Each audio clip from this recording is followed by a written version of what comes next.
Alright folks, it is a brand new best of 3 and Fear Dragon. Since I know you love both these guys, why don't you hit us up with both the intros?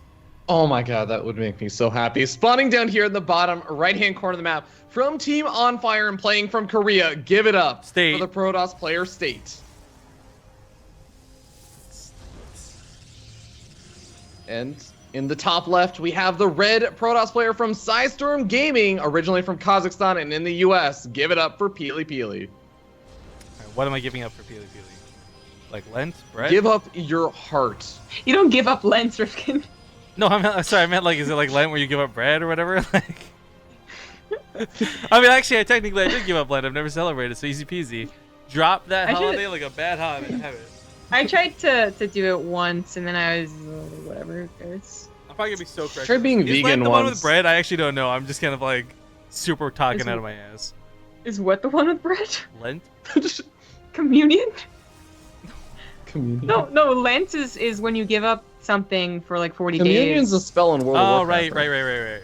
Communion is when you have the bread of flesh of Christ. There's something where you can't eat bread for like a weekend or something, I thought. Gluten-free? No, well, there's like fish only on gluten Fridays allergy. or whatever, but like, there's a ton of obscure rules that no one pays attention to anymore, right? Like, actually, so, I thought it was cool. Your whole life, you know what breakfast is, but I didn't realize it literally meant breaking the fast. break like fast. Yeah. Yeah, I learned that when I read the Game of Thrones books. I was like, my brain just exploded. Well, because in the Game of Thrones book, they clock old, so they'd be like, he's gonna break his fast, and I was like,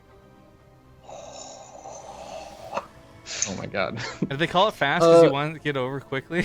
You get to eat. Okay, silliness aside, by the way, we got a donation a little while back. Sorry, Twitch was just being so dumb today. So blame Zombie because she could have read this too. But Wumpus Cakes donates $3.14. That's pie, by the way. Coming from a cake? I don't know. Thank you for making my time at work more enjoyable. Love you guys. P.S. Always bet on black. Easy as pie. Oh my god, is that the first donation for black? oh my god, is it? Oh my god, Or are I you just think a betting it is. man? Well, you know what? I'm gonna go add that to the overlay. So we're gonna follow these stalkers while I tab out and have $3 to buy. Amazing. So really quickly to catch people up on the openings, there was an adept opening from PiLiPiLi. He definitely likes to favor the adepts, and State going for the stalkers. He's going to be able to eventually chase down and do a lot of damage to the adepts, but the adepts, if they can make it past the stalkers, if they can just survive long enough for the shade, they can get a lot of damage done. Only one adept makes it through, and he's going to scout out that, in fact, State is going for the Stargate opening. Now, of course, PiLiPiLi foregoing those early stalkers means he's gonna have slightly less defenses besides just the photon overcharge. So the concern I have with this for PiLiPiLi is I would say like 99% of the time when we're watching PvP, if somebody goes for the adept opener, oh, this is gonna be bad. If someone goes for the adept opener, they will die, but they'll kill like 5 probes on their way out. He got nothing for that. Like, he barely got scouting for it. So ultimately, I'm really not too impressed with his opener here. He is also looking to hit up towards that all-in, so he stopped making probes at exactly 22. State, I guess, is expecting to expand at some point, so he did overprobe a little bit, but nothing too extravagant. Yeah, I'm actually surprised that he was expanding. I think this might be a fake because he didn't build a mothership core, and he went really hard on, I think, just getting out like a lot of units. Anyway. He saw PvP's pylon, so I think he knew that he was going to have to build units. I don't think this was like his intention from the get-go, and more of just a good reaction. These Phoenix are going to hold them in place, a bit of a bully move, so the stalkers get to kill them. Dark Shrine on the way, but I got to tell you, like, a Stargate gives you an Oracle. I can't see this getting too bad. Well, he's also getting a Robo, and State also, like, he did go for the Gateway, not the Nexus and the Natural. Yeah, again, I think his intention was initially to go for the Nexus, but realizing just how dedicated PiLiPiLi's been to trying to get pylons up around the map, not too quick to waste the money. And I like that. That's smart. Well, PiLiPiLi can still try and get a little bit of damage done, depending on whether or not there's an observer made first on that robotics facility. Sometimes first players try to play it a little bit greedy, but man, these pylons, they're just not going to go up. And I'm surprised that PiLiPiLi isn't just canceling some of them. The Phoenix forcing Blinks away. That also reveals Blink. So, I mean, for State, he's got us on lockdown. And PiLiPiLi, he's losing, like, look at the resources lost. Like, that's all pylons he's trying to invest in more than anything else. Because it's like, what, 2 stalkers, 2 adepts, and then bunch of pylons. Well, PiLiPiLi finishes up a blink as we saw earlier. He's got to make something happen now, but I just don't think he has the units to do it. Thank you, Twitch chat, by the way. Apparently it's Passover. And the reason I was trying to remember this was because I think there's like a Rugrats episode done on it or something. And that was what was like rattling around in my brain. That was a great episode. DTs are revealed though, and that observer is well placed. It gets a kill. Not bad, but not good. Phoenix is still alive. Looking around for that mothership core. They're going to be able to find it and force out at least a foot in overcharge. Maybe get a couple of more than just a couple of work kills. Wow. I feel like PiLiPiLi is not very good luck in this game, and he is definitely behind. Am I being super trolled, or am I just like really amazing? Is today really the first day of Passover? I didn't think so, but we stopped paying attention to Christian and Catholic holidays a long time ago. I gotta Google this. All right. Well, while you do that, the Phoenixes did try and move in, and he ended up losing one of them. The other one ended up being very, very low on health. So PiLiPiLi is starting to kind of defend a little bit better, but he's not actually making more workers very quickly. It starts tonight and ends on April 30th. What the fuck? Wow. I'm amazing.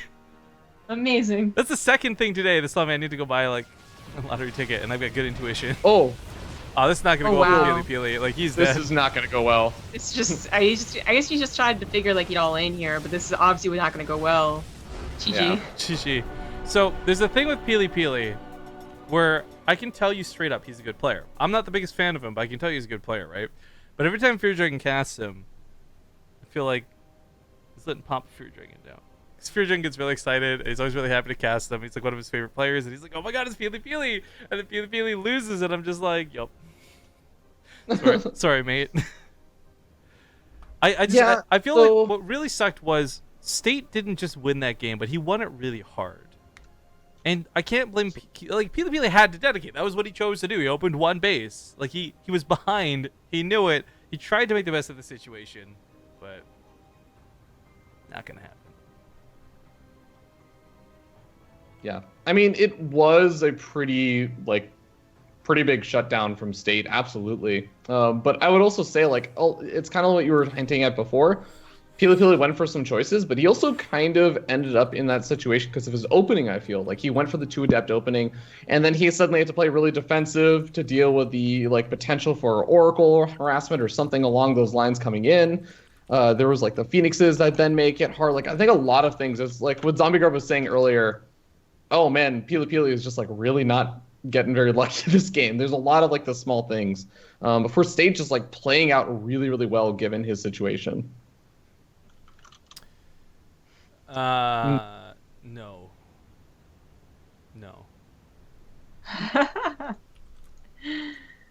Oh. I mean, okay.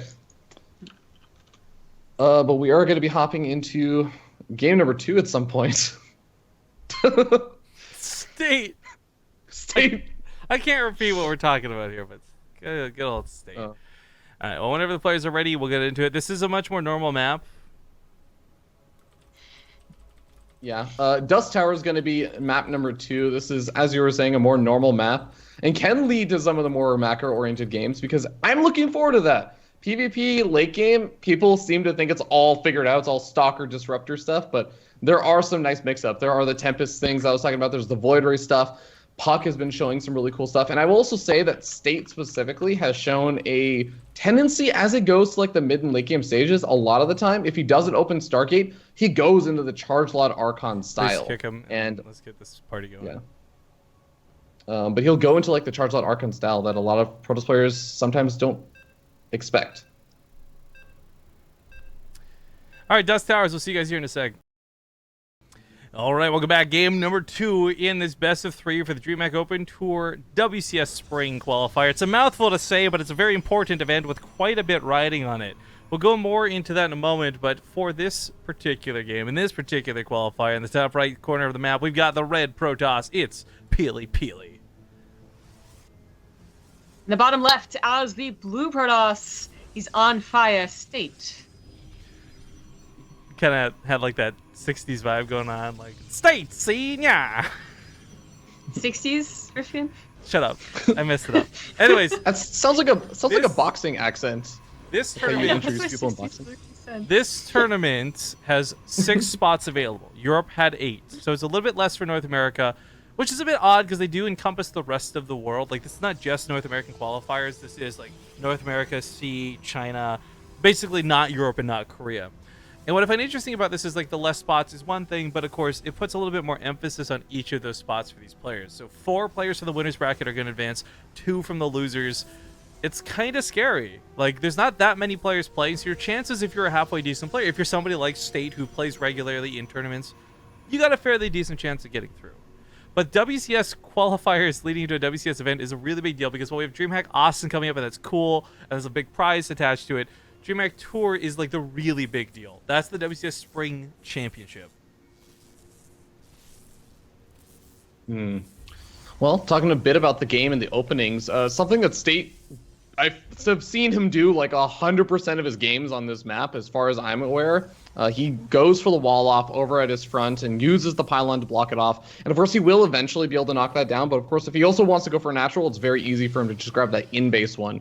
This will shut down a lot of the vision for PiLiPiLi, and it's something worth talking about because you can see PiLiPiLi in that last game was a little bit in the dark about things until he finally got the Adepts in, and things really didn't play out the way that he wanted them to. And if that happens again, he could still be in a lot of trouble. But he is going to be the one going for the Stargate opening this game, and this may even be a bit of a reactionary thing because it'll give him that vision that he needs. Stargate versus Stargate is actually going to come down here. So it's a little bit later. But we've seen a surprising number for how few PvPs we see. A surprising percentage of them have actually gone to Phoenix versus Phoenix, which was like once every, 50 plus games and Heart of the Swarm. Not sure about Wings of Liberty, to be honest, but it's actually been surprisingly common in Legacy of the Void. So I wonder if that's where this is going to go. We'll see what States pumps out of his Stargate here. It's going to be a Phoenix. If it's an Oracle, it's going to get hardcore denied. It is a Phoenix. Okay, so there's going to be a full Phoenix behind. But that's the thing that's kind of funny. Like, a full Phoenix behind, you can still make up for. Whether it's with ground attacks and trying to sneak around it the same way Lings do with Mutas and that interaction, or if it's just simply better macro, throwing down the second Stargate sooner, getting the third Stargate sooner. It really does have a very delicate and strange dynamic to it. But I think the coolest one still, I always love shouting this out every time we get into it, like we saw, was hallucinated Phoenixes making up the difference, and soaking shots can go a long freaking way. Yeah, I mean, I agree with you to an extent, but there's even like, that small little blip where State cuts his next Phoenix for like 5 or 6 seconds to make another, his Nexus and do all these other things. I'm getting a little bit worried because I totally agree if like Defender's Advantage, for example, could really weigh into effect the Stalker damage and everything. But when it gets up to the big Phoenix versus Phoenix numbers, Stalker damage compared to Phoenix damage versus other Phoenixes is so much slower. The Phoenixes just kill each other insanely quickly, and I feel like once it's like the Mutalist versus Mutalist battle, where because of those additional effects that they have against each other, they like one Mutalist advantage can actually really spiral out of control.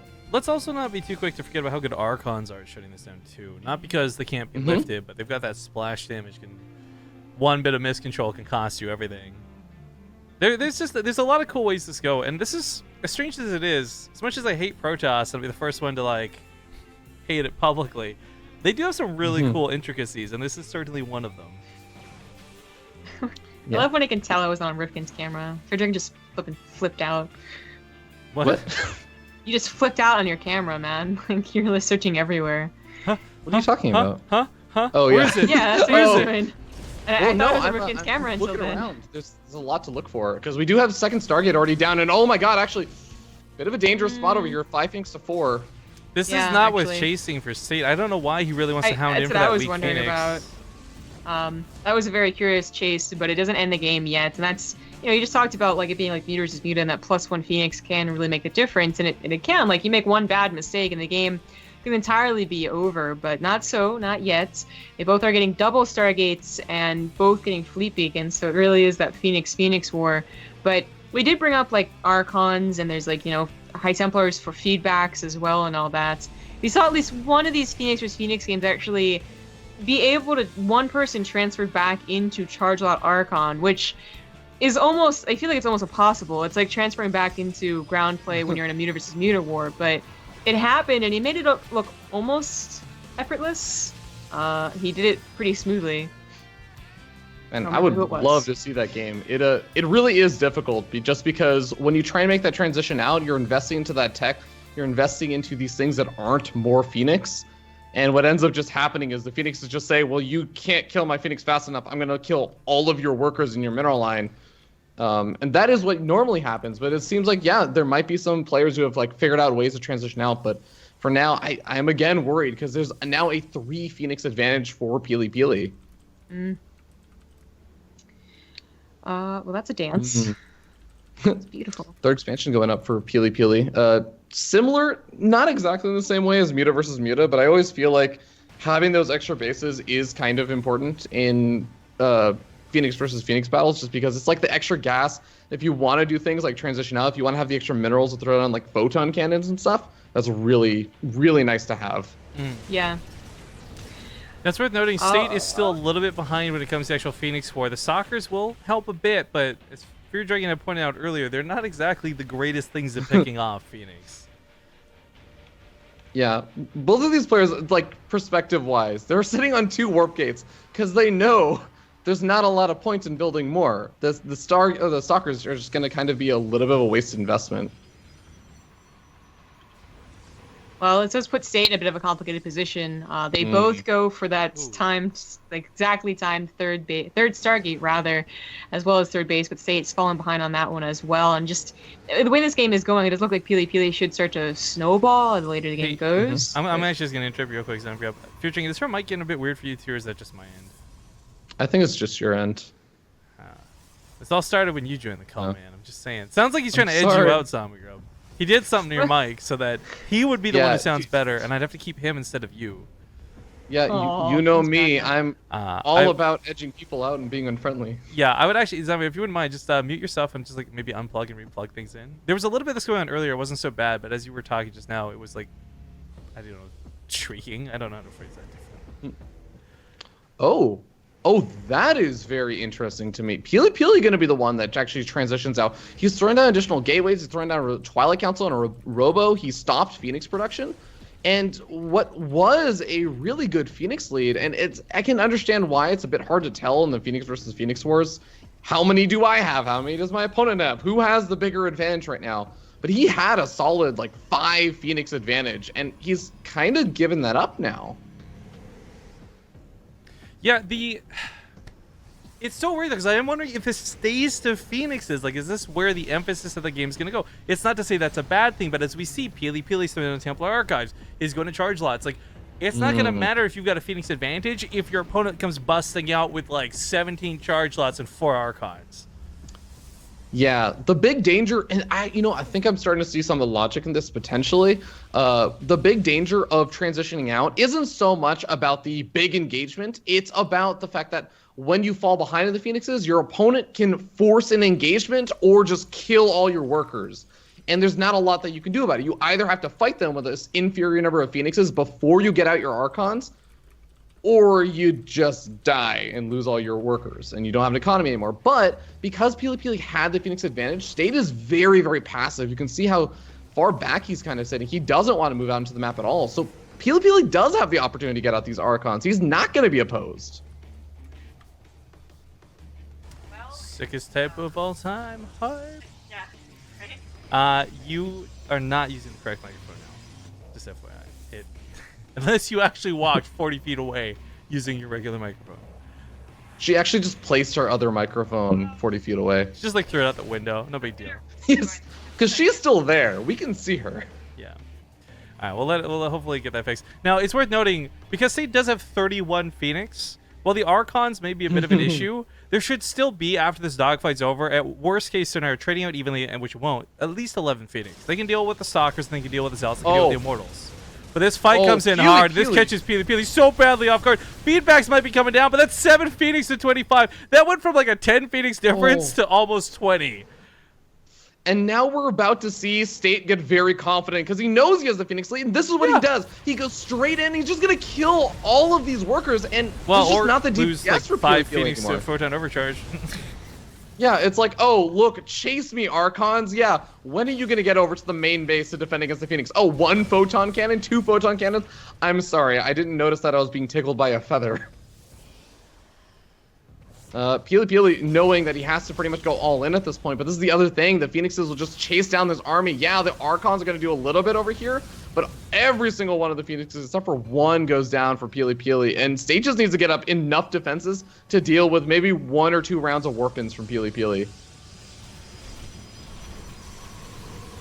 Well, 4th expansion, though, going to be a bit vulnerable, and it looks like State is willing to just give it up. Going to lose a couple of workers over there, which is a bit annoying, but I like the idea that he's going forward with the photon cannons. Not only going to be helpful for the defense, but also going to wall in a lot of this stuff. If PiLiPiLi gets this gateway up, this actually becomes really problematic, because State, once again, like, he can't really fly over the army to pick up the Immortals. He can't fly over the Archons. He'll take too much damage. I really like the idea of carriers. I mean, I'm the first person to hype up the Golden Armada. But yeah, if these cannons can buy him time, that's great, but he can't really secure a 4th. PiLiPiLi is. He can't take a 5th. PiLiPiLi could. I'm just saying, like, for State, I think the carriers are the better option, but does he have time to make them work before this gets too out of hand? Because, like, no, Archons don't do bonus damage to mechanical, but they still do splash. And these interceptors are probably going to go down pretty quick. Yeah, it's all about just State not dying right here, because the Phoenixes are going to be on the other side of the map getting worker kills and everything. He now tries to move them back to help deal with any of the Zealots that might be left over, or maybe the Immortal or something, but as you were saying, there's just not a whole lot of defense over here. I mean, without interceptors, carriers can't do anything. The Phoenix can't lift up the Archons. They can kill the Immortals, I guess, and that's kind of the consolation prize here. But Time Warp even going down top of the probes, meaning they can't run away. State is in a lot of trouble, make no mistake. Interceptors are being bled out one at a time. Even the Archon, I've never seen a carrier killed by an Archon. It goes blue. What the hell? That was so cool. They die very quickly to Archons, apparently, when you have enough of them. State can try and wall in, just try and buy himself a little bit of time. He does buy a little bit of time, but not very much. I gotta give kudos to and there it is. That was a great comeback. That was a great way to take advantage of the game, realizing where this direction was heading. That was cool moves. And PiLiPiLi will tie it up now 1-1. That's excellent. Zombie, how you doing? Hi. You sound better. Keep talking. Do I sound okay? You do sound okay. Thumbs up. Also, next map. Yeah, we're gonna go to a small commercial break. 2 minutes while we get to game number 3, guys. Don't go anywhere. We'll see you in a moment for the finale of this best of 3. Okay, we're back. And because her voice was missing so much from the previous games, would you like to do the intros, Zombie Girl? All right. In the top left, on Invader, it's the Red Protoss on fire State. You need both of them, or? Yeah, hit us up. That'd be weird. That'd be weird. Do it! In the bottom left, as the Blue Protoss, it is Systorm Gaming's PiLiPiLi. Now, one thing I took away from this game, because I'm not gonna lie, guys, I feel like almost, like, not intentionally, I do down-talk PiLi a little bit when we cast them, and Fury Dragon does a great job of talking him right back up, but I gotta give him credit for that last game, because what I enjoyed most wasn't that he won. Like, cool, 1-1, we're in game 3 now. But I enjoyed the way he really read that situation perfectly. He reacted in exactly as necessary. State going to carriers, I really want to emphasize, give State another 2 minutes, and I don't think PiLiPiLi breaks him like we saw happen. Like, that was a really good game from PiLiPiLi the second he recognized a way around the Phoenix.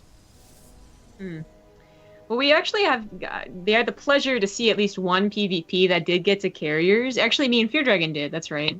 Yeah. We cast a while ago to be the ones casting each other, but it was interesting because initially the Archons did what Fear Dragon anticipated, which was killing all the interceptors. So the first fight. Oh my god, I remember that game. The first fight didn't go well for the interceptor, the carrier person, but then the second fight actually ended up going a lot better. The Archons weren't able to kill the interceptors, so I'm not sure what would have happened there. I bring that up because I'm not sure if the Archons would have destroyed the interceptors, even given State another 2 minutes, or they would have still been the answer to push into State and actually kill him. Yeah. All of that was a really, really cool situation, but I want to just talk about the fact really quickly that not only are we watching a PvP, we're watching a PvP on Invader. I feel like the moon is like eclipsing Mars, Saturn, and Jupiter right now. And it's like this magical, magical moment that only comes like once a year. Yeah. actually happen. This is so rare. Sure. Well, God, yeah, Invader. The silly looking right. map. Oh. I'm trying to think of like how that will actually play into a PvP. For now, I mean, we do have double Adept opening versus double Stalker opening. Of course, PiLiPiLi is the one that goes to the Adept opening. He's going to be trying to make his way in. He's going to actually have a lot more success than he did in game number 1, since the Stalkers are pretty far out of position. Yeah, they were chasing a probe, which I didn't even think they saw, but apparently they did. So they take him out, not to worry about a proxy, but I think they have to worry more about these Adepts. No, 2 other Stalkers do find them in the mothership, so the difference is that these are actually going to still shade in. Oh no, he cancels. Does not go for the probes. Yeah. Oh, I think he had a little bit of a miscontrol over there with the Adepts. Not in the canceling. I know they wanted to cancel. He just wanted to get a scout out to see if any tech had been thrown down. If there was an early Stargate, for example, skipping the Mothership core and going for a Stargate is sometimes a thing you can do to just get out a very fast Oracle. But didn't quite manage to escape. And now State has a decent number of Stalkers making his way across the map. This could get to be a very weird game because the Oracle coming out could make its way straight across the map and could potentially do some damage, but it is going to have to deal with the Mothership core first. While State is getting damage done. She does have enough energy for an overcharge, and there's plenty of pylons around. That's what stopped the Adepts from rushing in the first place. So I'm not sure this is going to look for PiLiPiLi. He does have his own potent overcharge at the front, and that Mothership core has a second one already prepared. So State's not going to be doing very much. Oh, this is a really interesting choice of warp, and he's more being in sentries, hoping that, hey, if he can just get one of the, or a couple of these Stalkers trapped inside of the Photon Overcharge, it may go okay, but he's out of Photon Overcharge. He's going to have another one in about 10-ish seconds, but this is a really, really scary situation for him. He's waiting to get up that Void Ray for the defense, but he's relying on it. The Oracle did go down to, believe it or not, sentries. Like, they took one on the death on the last second. Yeah, I was going to say, the Overcharge did like 90% of the workload there, but yeah.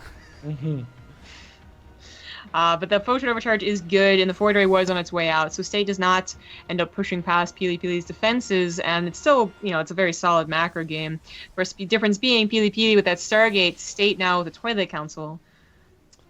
Yeah, and of course, PiLiPiLi is an Oracle. I don't know if we touched upon it, but he did not really do almost any damage with it. Managed to maybe get 1 worker kill, maybe 2, since I think there was like a earlier probe kill from the 2 Adepts maybe, but PiLiPiLi probably not feeling great about how this opening has worked out so far, but Void Ray's definitely a very strong composition to have in PvP these days.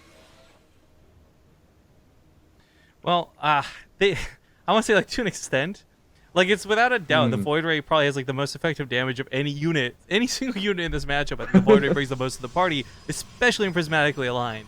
But it's also pretty vulnerable. Like, it's really not hard to get Stalkers to blink under it and pick it off right away. So, if well protected, yes, this is, like, the biggest, most badass unit you could hope for, but that's the thing for State, or PiLiPiLi, excuse me, like, he's not going to be able to walk these across the map anytime soon. And even if he does, Photon Overcharge, Stalkers, like, they can deal with it not too poorly.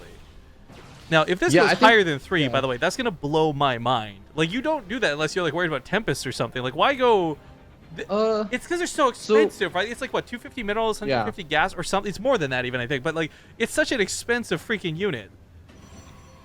But that's the thing, is, like... So, first of all, I want to highlight the fact that in Heart of the Swarm, PiLiPiLi was known for doing something in PvPs where he would throw down 3 Stargates and pump out like 8 to 10 Void Rays, because Void Rays in PvP, the Stalkers, they can pick off vulnerable Void Rays, but that's when they're in low numbers. When Void Rays get to high numbers, they actually obliterate everything. The problems that Protoss players face versus Mutalists and not having a lot of good anti-air defenses, you start to see those problems surface again in PvP. War Prism is going to come in over here, though, and could get a lot of damage done. Actually, the War Prism, the Void Ray can just turn around and solo the defense, but what's that, like a face? It's a little Mr. Destructoid face and force fields, but the War Prism's not quite going to go down. Second Overcharge actually will catch it. I take that back, so this will alleviate the pain of future worker losses.